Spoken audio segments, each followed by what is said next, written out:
नमस्कार, मैं हूं श्रेय आर्या और आप देख रहे हैं द बेजोड़ भारत। अफगानिस्तान पर दोबारा नियंत्रण हासिल करने के बाद तालिबान ने अपना पहला प्रेस कॉन्फ्रेंस किया है। कैमरे के सामने पहली बार आए तालिबान के प्रवक्ता ज़बीहुल्लाह मुजाहिद ने कहा है कि 20 साल के संघर्ष के बाद हमने देश को आजाद कर लिया है और विदेशियों को देश के बाहर निकाल दिया है। इस पूरी प्रेस कॉन्फ्रेंस में अफगानिस्तान के प्रवक्ता ने कई सवालों का जवाब भी दिया है। जब उनसे मीडिया और महिलाओं की स्वतंत्रता पर सवाल किया गया तो उन्होंने क्या कहा, हम आपको इस वीडियो में बताएंगे। लेकिन उससे पहले अगर आप हमारे चैनल पर नए हैं तो इसे सब्सक्राइब करके घंटी का लाल बटन जरूर दबा दें। प्रेस कॉन्फ्रेंस में जब महिलाओं की आजादी पर सवाल किया गया तो तालिबान ने कहा है कि सभी महिलाओं को उनके हक शरिया कानून के हिसाब से दिए जाएंगे। प्रवक्ता मुजाहिद ने यह बात तो कही है कि हम अंतर्राष्ट्रीय समुदाय को आश्वस्त करना चाहते हैं कि महिलाओं को कोई भी नुकसान नहीं होगा।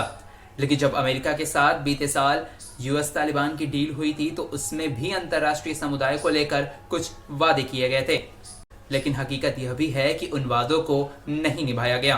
तालिबान के प्रवक्ता ने कहा कि हम अंतर्राष्ट्रीय समुदाय के साथ कोई भी उलझन नहीं चाहते। हमें हमारी धार्मिक मान्यताओं के अनुसार काम करने का अधिकार है। दूसरे देशों के अलग अलग दृष्टिकोण, नियम और कानून हैं। हमारे मूल्यों के अनुसार अफगानों को भी अपने नियम और कानून बनाने का अधिकार है। लेकिन यहाँ पर एक सवाल उठता है कि अगर अफगानों को उनके नियम और कानून तय करने का अधिकार है तो देश में लोकतंत्र क्यों नहीं है? आखिर इस तरह से सरकार को गिराकर अफगान लोगों को उनके अधिकार कैसे दिलाया जाएगा? इस प्रेस कॉन्फ्रेंस में ही मुजाहिद ने कहा है कि हम शरिया व्यवस्था के तहत महिलाओं के हक तय करने को प्रतिबद्ध हैं। महिलाएं हमारे साथ कंधे से कंधा मिलाकर काम करने जा रही हैं। हम अंतर्राष्ट्रीय समुदाय को भरोसा दिलाना चाहते हैं कि उनके साथ कोई भी भेदभाव नहीं किया जाएगा।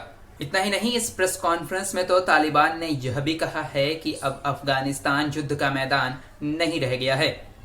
हमने उन सभी को माफ कर दिया है जिन्होंने हमारे खिलाफ लड़ाइयां लड़ी हैं। अब हमारी दुश्मनी खत्म हो चुकी है।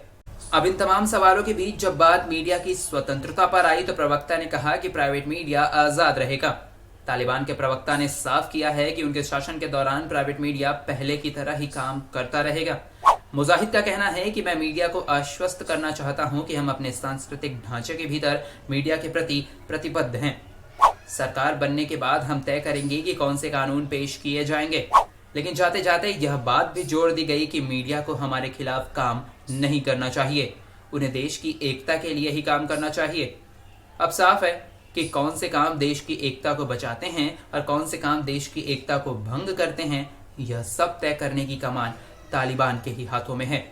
लिहाजा अब देखना यह होगा कि आने वाले वक्त में तालिबान के अंदर मीडिया कितनी स्वतंत्र रह पाती है।